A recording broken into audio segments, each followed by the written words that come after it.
Now broadcasting from his hidden bunker and fully stocked bar, it is the Saturday Report with Colt Sebastian Taylor.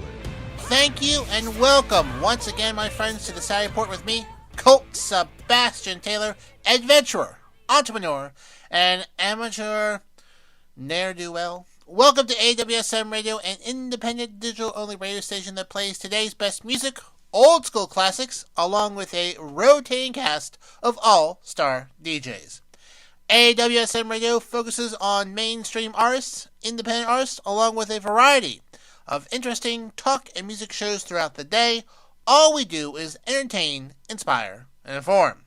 And my friends, I want to engage with you. I want you to be part of the show, so you can find me on the Twitter, on the Rizzle, on the Instagram, on the Cameo at Colt S. Taylor. And if you've missed any past shows, you can subscribe to the podcast version of this show at anchor.fm/Colt S. Taylor. And of course, if you haven't already, bookmark ColtSebastianTaylor.com. All right, my fantastic friends, let's get started with this week's Saturday Report. First up this week, we go to the great Pacific Northwest, where they have gotten a lot of rain in the last few days. At the beginning of this week, at least, over 12 to 16 inches over a course of a 48-hour period in that area, which, you know, other places in the world get that much rain in a 48-hour period, and they flood too. So they've had a lot of flooding up there, which has caused some really big problems. Some areas, the most rain they've received on record in that short amount of time in Canada and the Pacific Northwest of the United States, due to what they're calling an atmospheric river event. Basically, when certain winds in the upper atmosphere line up correctly, it's just a direct line of moisture from the warm Pacific Ocean up into the great Pacific Northeast, dumping tons and tons of rain. This is not super uncommon. Doesn't happen too often, but it does happen, has happened in the past. This one was particularly bad, dropping a ton of rain in the area, washing out roads, highways. In Canada, I think like 300 people were stranded on a road that had been washed out in both directions, so they had to send in helicopters to evacuate people from this highway, and they're not quite sure when they'll be able to get back to their cars because both of the bridges were washed out. Lots of mudslides, and as you may remember, this part of the country had record heat over the summer, like 110 degrees high in the shade heat, and some forest fires. So a lot of areas in that area aren't really the environment can't take in that amount of rain without causing mudslides or high water events. It really is just a mess up there this week. Seems like things have calmed down a bit towards the end of this week, but it's going to take them a little while to clean up and whatnot. Tens of thousands of people were without power. There were some rooftop rescues, both in Canada and the United States. But something that's going to impact everyone in Canada and the United States is that Vancouver, which is in Canada, is a major port, and a lot of goods come in through that port to serve Canada and other parts of North America, and that port had been cut off for several days. Like, railroad tracks that would ship out containers were unusable. Highways were closed, so there was a bottleneck in Vancouver. And you may remember the bottleneck in Los Angeles being a big issue of supplies getting out, and now there's one in Vancouver because of all of this rain. You know, the supply chain across the world is really fragile. You remember all the problems when the Suez Canal got jammed. This will add another thing to the problems with getting things where they need to be. So a little bit of advice for you, my friends, as we head into the Thanksgiving week. You mentioned that this is my last show before Thanksgiving. You may want to start ordering things now, because it may take a smidgen longer for things to get to you, not only in terms from a supply and demand standpoint, but also mail. Mail ain't that great right now. Mail, even private mail like UPS, FedEx, they're having issues maintaining quickness of packages. So you may want to get your shopping in as soon as possible, especially stuff you're ordering online. So it'll be here before the holidays. And even stores are saying they're going to experience some shortages. Most stores. Apparently Target, not so much. Target says, yeah, we're good. So I don't know what Target is doing, what evil underlord they've made a deal with, but they seem to have overcome their supply chain issues. But according to a statement that they sent out, which maybe they're just doing that to drum up business. But anyways, friends, going back, heavy rain in the Northwest. If you're out there listening to the show, hope you're safe and relatively dry. And hopefully this atmospheric river event will wrap up. If it hasn't already, should wrap up soon. Speaking of the holidays, guess what's back this year, friends? You guessed it, New Year's Eve in Times Square. As you may recall, last year when things were awful, the Times Square New Year's Eve activities were curtailed a bit. Very limited crowds. I think just vaccinated essential workers were allowed to be in New York for Times Square in these like little self-contained, tables and areas and whatnot. Very, very low key because of the pandemic, still a thing. Well, this year, because of the vaccine, they're open for business. So if you are 5 or over, you will need to provide yourself proof of vaccination. And those who are not vaccinated because of disability will have to provide a negative coronavirus test proof in order to get into Times Square for the activities on New Year's Eve. I know for myself that looking at Times Square full of people, that I'm glad I stay home every year. I do not like crowds of that nature packed in there, standing for hours, hearing. I mean, if you're on TV, you can hear the musical acts, sure, but I imagine there it's very much probably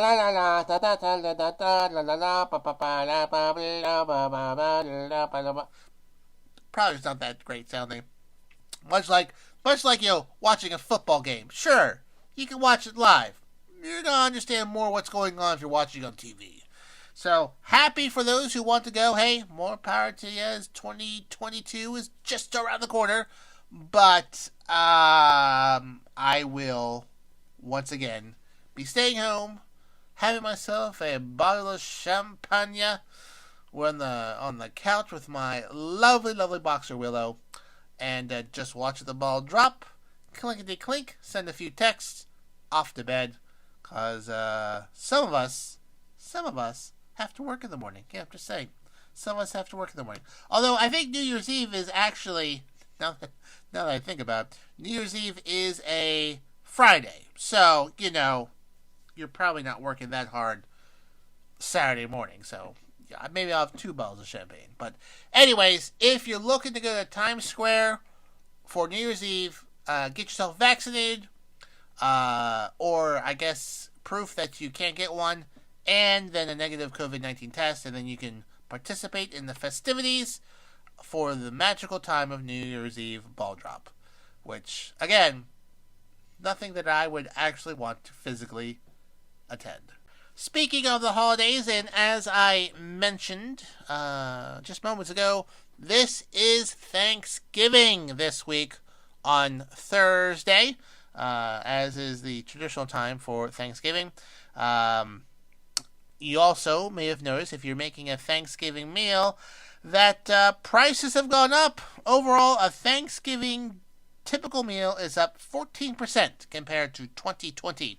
And all ingredients are up for that year to year. Probably ask yourself, Colt, you know why prices are up. It's because of so-and-so and their so-and-so policies. If so-and-so was blah, blah, blah, blah. Listen, folks, let me pull up a chair with you and explain something to you that even the most casual fans of my show would understand.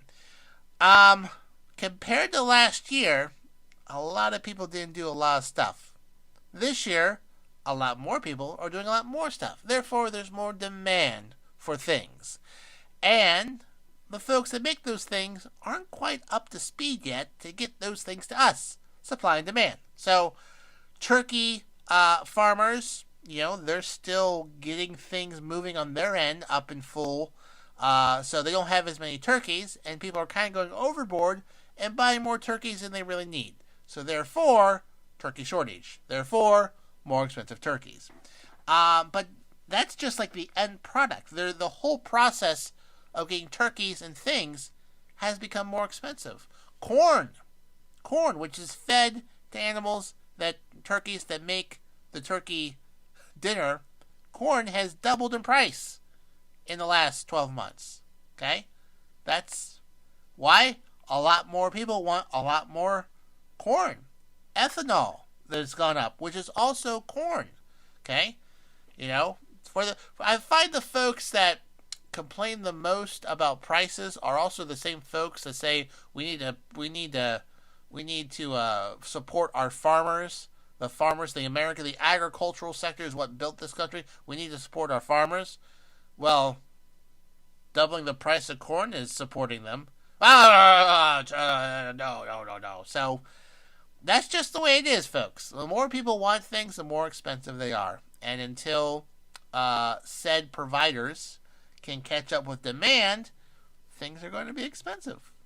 That's why gas was under $2 a gallon back in June of 2020. Why? Because no one wanted gas. Why? Because no one was driving.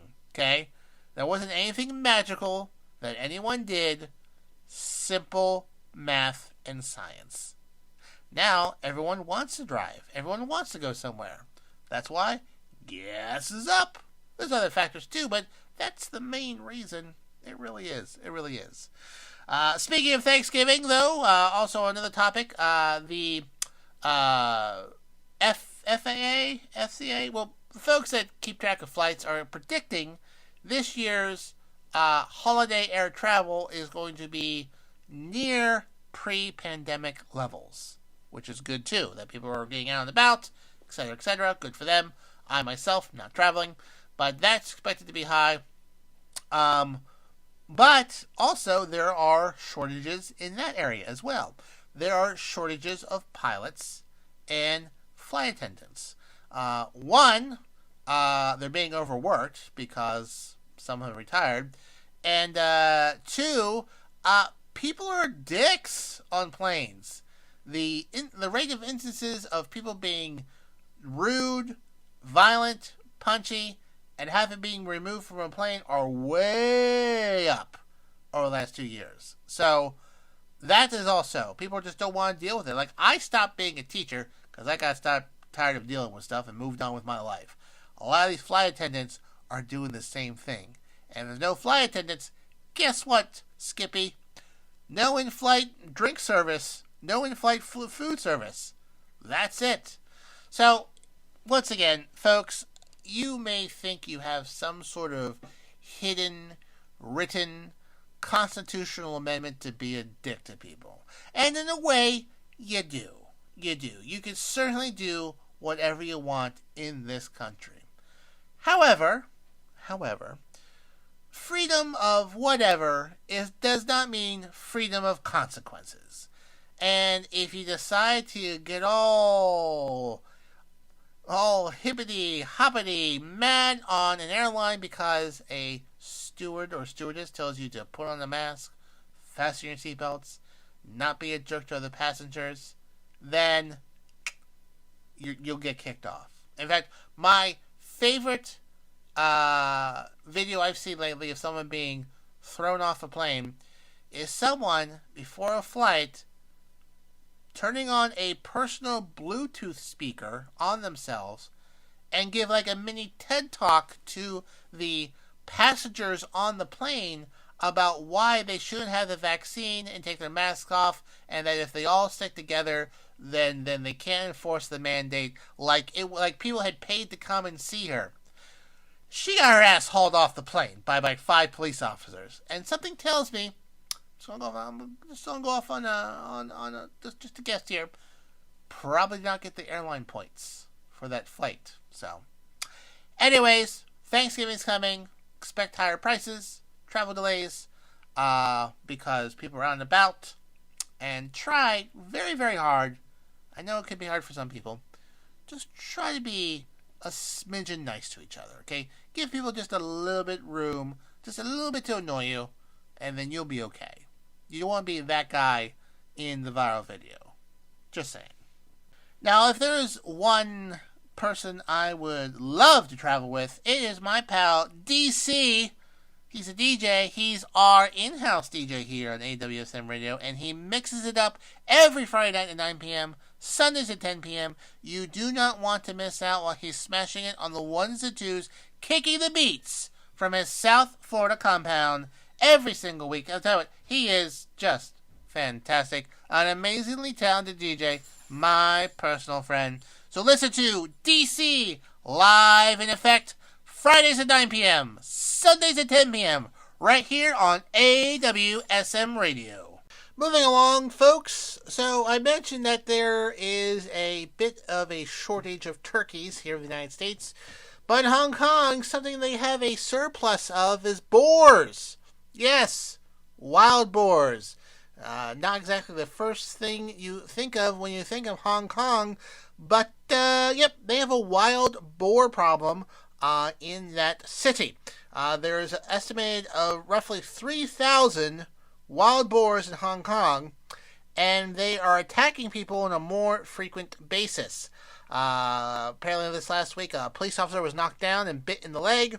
There's about 30 attacks on people so far this year, so at least like 1 or 2 a month, and authorities are having a very hard time controlling the boar population. They have tried to sterilize them, capture them, relocate them, but they just keep multiplying. The problem is that people keep feeding the wild boars bread, food, etc. They go out on nature walks, and these little wild boars, little baby boars, will come up to them, and they'll give them food, and they get bigger, and they get far more aggressive. So they are trying to change their tactics by luring the boars out of wooded areas with bread, shooting them with darts, and then euthanizing them. The only way to bring the boar population under control. I mean, they're starting to apparently wander into more sort of urban areas, so they're causing some car accidents, and they're just kind of a big old mess there. So, I mean, wild boars are a problem in many parts of the world, but I thought it was weird that Hong Kong is having a boar problem. So, basically what they started doing, like I said, late at night, they will throw out loaves of bread, see what boars come out, shoot them with darts, and then haul them off to be disposed of, and they're hoping that will bring it under control. Now, obviously, animal rights organizations are criticizing this move, saying there are more humane and effective ways to deal with the boar population, but this apparently is the method they have chosen for the time being. So we'll see what happens there. I don't know if this will come across my news desk that often, but if you have a wild boars in your area, you probably shouldn't feed them. They're only going to multiply, and they could be immensely destructive and immensely dangerous if they get too big. Moving on from Hong Kong to Brazil, this year's National Institute of Space Research PRODES, which monitors the Brazilian Amazon rainforest, says it has lost over 13,000 square kilometers of rainforest in a 12-month period, the most since 2006. It's actually been the first time it's been over 10,000 in quite a few years. A lot of it is due to illegal logging and some other reasons and whatnot. But this number is kind of undercutting the credibility of the current government of Brazil, led by President Bolsonaro, who is trying to say that it's being a leader in the environmental protection of the Amazon. But still, the numbers don't lie. A lot of organizations are calling for this to be reversed. Apparently, the Bolsonaro government has made it harder for environmental agencies in Brazil to stop this sort of stuff. They have defanged them, so to speak. And they're blaming the government for doing that, making it easier for these places, the Amazon, to be cut down. He obviously denies it, saying that the media is just putting more fake news out there, that most of the Amazon is pristine. Should be noted that the president of Brazil is widely considered to be almost a dictator. There has been calls, he has called sort of personally for a military dictatorship to take over again. There's a lot of concerns that there's going to be a coup within the next few years. It's basically Latin American Donald Trump down there. Lots of the same oldies but goldies that were set up here. He's saying down there in now in Portuguese, but it's not great. Not great going on down there, and the government there really wants to make itself look good. So they are, I don't say they're lying, but they're being very selective in the truth telling that they're doing down there, and it's kind of the theme of that government down there under this current president. He's not exactly a great person. No, not really a great person at all. In fact, his son has made several appearances at various Republican fundraisers up here in the United States, and a lot of people are going, that's interesting. But anyways, that's a story for another time. But anyways, the Amazon, worst deforestation in 15 years. Lots of cut down. Hopefully they can turn that around next year. Next up, Christmas. No, not the holiday. Christmas Island in the Indian Ocean, controlled by Australia, has had their annual migration of millions of bright red crabs that hatch in the jungle forest and then scurry down the island and into the Indian Ocean. Some 50 million red crabs live on the island, and this is the only place in the world where they can be found.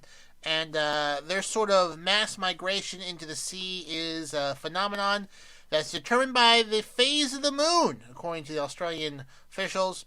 And it's one of the most, quote park officials, most incredible natural processes on Earth. So usually they migrate between October and November, but sometimes it's December and January, and they are found literally everywhere.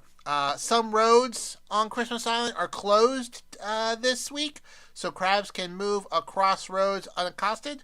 Officials will use rakes to gently rake them across sidewalks and roads so they don't get crushed by people or vehicles. And in fact, some places, special crab bridges have been built. They basically, these major highways, will put up like little guardrails and sort of direct these crabs to a point where they will climb up a bridge, which I would say it's not like a 90-degree angle, but it's like, 85, 70 degrees, climb up, climb over the bridge, and then down the other side towards the ocean. So they have special red crab climbing bridges installed all over the island for the annual bright red crab crawl. It's not a bar crawl into the ocean. It is pretty amazing. According to the Australian park officials, they say the crabs are extremely important to the island's rich biodiversity, help sustain the island's ecosystem by eating leaves, which contribute to keeping the forest's floor in a healthy condition. Unfortunately, there's quite a few that die every year because they get crushed by vehicles or people walking about. Also, parts of the forest have been cleared, exposing them to daylight, which will cause them to dehydrate. But the people there do a pretty good job at keeping them safe into the oceans. Once they mate, the crabs mate. The mating often takes place inside or near the burrows. The females which greatly outnumber the males, stay behind until the eggs are ready to produce, which happens within a few days. Then they remain burrowed for 2 weeks as the eggs develop until they're ready to be dispersed into the ocean. So in terms of how long this great crab crawl can take, usually takes 5 to 6 days overnight in the mornings until all of them, for the most part, are moved into the ocean. Some of the crabs obviously are eaten by birds and other fish and other sharks and whatnot, but a lot of them, though, will survive and whatnot. Usually the larvae, according to scientists, are devoured completely, leaving no baby crustaceans at all. But experts say once or twice a decade, a large number survive, maintaining the population numbers on the island. So most of the time, these guys don't make it to the ocean. But every once in a while, a huge number do, and that's how the crab population can maintain its numbers. So it is pretty amazing. And there are a small, not significant, but small number of tourists that go there every year just to witness this crawl of crabs, which is pretty amazing.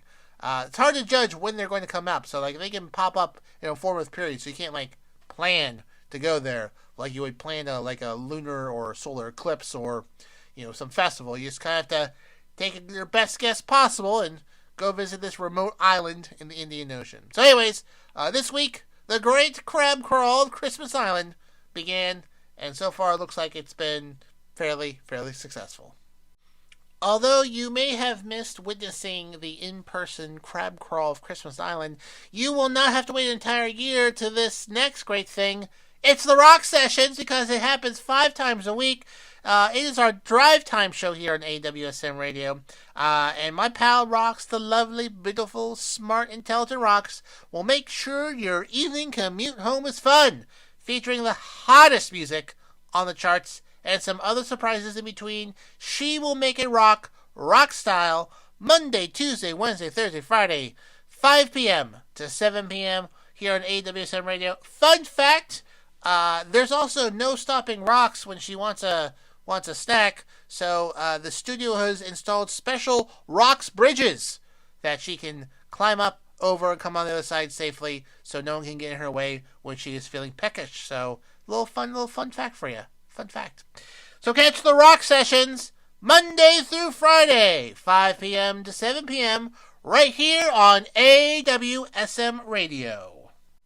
Moving along in entertainment news, the great Helen Mirren will be getting a Screen Actors Guild Lifetime Achievement Award this month. And you know what? Rightfully so. She is very, very fantastic. Her career has spanned over 50 years. 50 years of being a actress. And she says in a statement, "I'm honored to be chosen to receive the SAG Lifetime Achievement Award. Since I was a young actor starting out, I've always been inspired by and learned from American screen acting. So this award is particularly meaningful to me." She has a robust cornucopia collection of awards, including an Oscar, a Tony, multiple SAG Awards, Emmy, and BAFTA Awards. She has played everything from a gangster's girlfriend in The Long Good Friday to Queen Elizabeth II in The Queen, a great movie. And so that's really great for her. She has been nominated for SAG Awards 13 times. She has 5 wins. And she is the most decorated Screen Actors Guild Lifetime Achievement recipient, according to the union. According to a statement from President Fran Drescher, believe that is the same Fran Drescher from The Nanny, Dame Helen Mirren, I'm not going to do her voice, is quite simply a brilliant and luminous talent. She has set the bar very high for all actors, and in role after role, she exceeds from everything. She exceeds even her own extraordinary performances. I've always felt the kinship with Helen. She's the Queen of England, and I am the Queen of Queens. She won an Oscar, and I'm Left-Hander of the Year. It's uncanny. Yes, I'm pretty sure that's the same Fran Dresser. Anyway, she'll be given the award next year in the 28th annual SAG Awards. Will broadcast live, apparently, from Santa Monica, California, on February 27th on TNT and TBS at 8 p.m. So if you want to see Helen Mirren get an award, tune in then. Congratulations. Continuing with entertainment news, Martin Scorsese is set to direct a movie about the Grateful Dead with Jonah Hill to star as Jerry Garcia, which is a interesting choice. I don't know that much about the Grateful Dead to know whether that's a good choice or not. I imagine a legion of deadheads, as they're called, will make their judgment on that. But Martin Scorsese, who has worked with Jonah Hill in the past in The Wolf of Wall Street, plans to be doing a movie about the Grateful Dead. With him is playing Jerry Garcia. Now, this movie is backed by Apple. It will feature some music by it. The writers are Scott Alexander and Larry Krasowski, who were behind the biopics of Dolomite Is My Name and Big Eyes, which were both pretty good films, so that's always a plus. Jonah Hill is in a current movie, I believe on Netflix. Yes, Netflix, called Don't Look Up, also with Leonardo DiCaprio and Jennifer Lawrence, which looked pretty good. So Grateful Dead, for those who don't know, was founded in the Bay Area in the 1960s of San Francisco during the counterculture movement. Jerry Garcia was the lead guitarist and vocalist. He passed away in 1995, which for some people does not seem like that's long ago, but it's been over 25 years since he's passed away. After the band was inducted into the Rock and Roll Hall of Fame. It's unclear, according to sources, what part of the band's history that the movie is going to cover, but apparently Scorsese has already been a part of bringing the band's story. Scorsese has already been a part of bringing the band's story to the screen. He was the executive producer of the 2017 rock documentary about the group called Long Strange Trip. So, a movie about the Grateful Dead. It's coming, and we'll see how well Jonah Hill does. Moving along, friends, I don't have much in the way of sports news this week, but if you need your influx, your injection of sports news, my friends, I've got your fix for you. It's Married to the Game. It's AWSM Radio's relatively new, it's been around for a while, but it is our sports show on here. It airs every Wednesday at 9 p.m., features Brian, Joe, and Mac Daddy, who will bring their insights, analytics, and expertise to all things sports. They bring a lot to the table.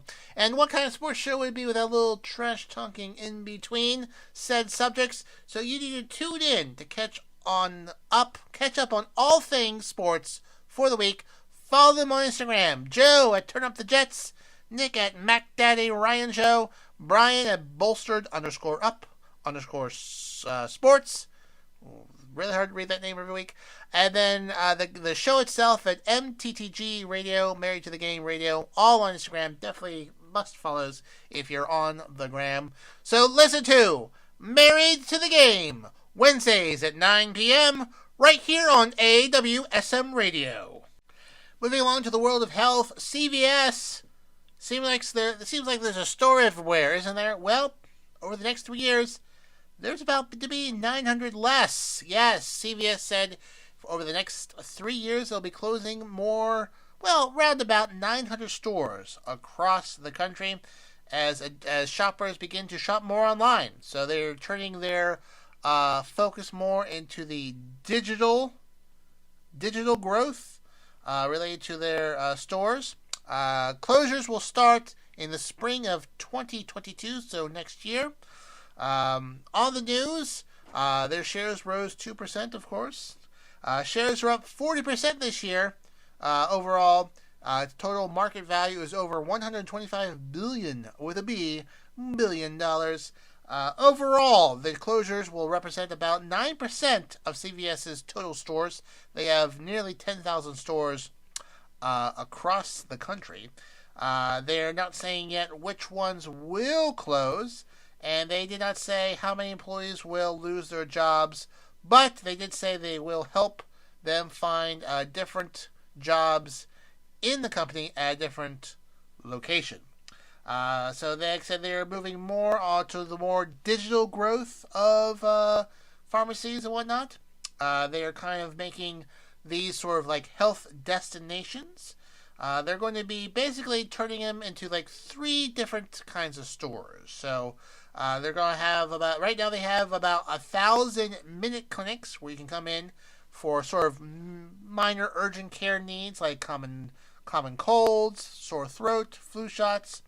Another type of store that they have is called the Health Hub, which will offer more things like therapy appointments for mental health screenings to chronic conditions and other wellness features like rooms that can host yoga sessions. They plan to have over 1,000 different health hubs by the end of this year, which is very interesting. And they also will offer some primary care services at a different type of store as well. So at these health hubs will have those, but also offer some primary care services. And then the third type will be the traditional stores where they have prescriptions, and you can also get like a milk and shampoo there. Probably the CVS's that you're the most familiar with. There aren't too many minute clinics or health hubs out there compared to the rest of the stores that you would see there as well. Also, stores will be further integrated into its health insurance business, Aetna. That's right, CVS acquired Aetna in 2018, and now some Aetna plans are encouraging people to seek care at CVS stores where you can go to minute clinics for no or low copays. So if you're kind of a sore throat, not feeling well, need a flu shot, instead of going to your primary care doctor through Aetna, they will send you to a minute clinic because CVS owns Aetna now. They have for a few years, but you may have forgot that. So compared to other stores, CVS is outperforming its competitors, which is good for them. Other ones like Walgreens and Rite Aids are having a hard time keeping up in this sort of post-COVID world. Amazon, Walmart, and even Dollar General have started to enter the healthcare market, taking market share away from these pharmacies. So a lot of these pharmacies need to reinvent their business model in order to keep up with those behemoths of businesses. So be on the lookout. Starting 2022 in spring, you may not have a CVS near you anymore, or you might have a CVS that also offers yoga. Just kind of depends, apparently, where you live. Finally this week, a Monco lab in Montgomery County, Pennsylvania, a short distance from me. An employee was cleaning out a freezer in the research lab and came across some vials labeled smallpox. Whoa. Obviously, the entire facility was locked down. CDC came in to investigate. There's only 2 places in the entire world where smallpox virus is allowed to exist. One is in Atlanta. The other one is in Russia. The virus was eradicated from the earth decades ago, but they still keep some live samples just for research purposes. Turns out wasn't the real live smallpox, just a vaccine version of the virus that they can test things on. So, false alarm, wasn't old smallpox vaccines or smallpox viruses hanging out there, but good that they played it safe. Really, really should label those better. Well, my friends, that just about wraps up this week's Saturday Report with me, Colt Sebastian Taylor.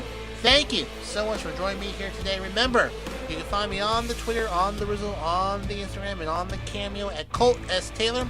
If you just came in just in the last moment and want to catch this show and past shows, subscribe to the podcast version of this show at anchor.fm/Colt S. Taylor.